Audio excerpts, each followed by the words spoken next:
Kalau you sakit bahu sampai ke tangan, mungkin sebabnya you ada masalah jantung. Masalah jantung. Sebab jantung ada referred pain ke bahu dan ke tangan kanan. You better check you punya jantung dahulu. Okay? Untuk mengurangkan, sebab apa yang berlaku dalam jantung you adalah penyumbatan salur darah yang bagi makan you all punya jantung. Okay? You tahu tak jantung you ada salur darah? Jantung kita sebenarnya ada salur darah. Okey, jantung kita ada salur darah sebelah kiri, sebelah kanan macam tu. Dr. Ju nak tunjuk kat you all. Kadang-kadang kan you all tak berapa faham apa yang Dr. Ju cakap. You cerita saja. Ini adalah jantung you lah. Okey, jantung you. Jantung you mengepam keluar dan ada vessel masuk juga. Okey, dan pada salur darah you ni ada salur darah yang bagi makan you all punya jantung. Dia ada salur darah kecil macam tu bagi makan you all punya jantung. Dia ada kiri dan kanan. Okey, yang kanan juga ada bagi makan pada you all punya jantung. Okey, macam tu.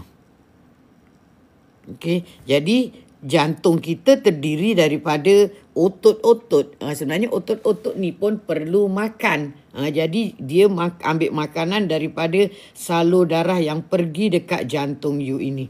Okey. Jadi kalau salur darah tu tersumbat, dekat sinilah contohnya tersumbat. Jadi dekat bahagian otot yang kat sebelah sini ni semua tak ada lagi makan. Jadi tempat kat sini ni semuanya akan mati nanti. Okey, jadi itu yang doktor kata kalau penyumbatan itu 50%, 90% itu adalah dekat sini. Okey, dan kalau penyumbatan berlaku dekat sini, maknanya dekat sini ni semuanya tak dapat makanan. Okey, jadi otot-otot jantung yang dekat tempat yang tersumbat kat bawah tu dia tak dapat makanan. Jadi lama-lama dia akan rosak. Okey, dan kalau sumbat terlalu besar, contohnya dekat sinilah, maka the whole of system ni tak dapat makanan. Okey, jadi ini adalah sakit jantung yang disebabkan penyumbatan yang besar dekat salur darah you. Yang ini selalunya doktor akan ambil urat darah dekat kaki, dia akan dibypasskan. Dia bypasskan. Okey, daripada sini terus dia pergi kat sini macam tu contohnya di bypass.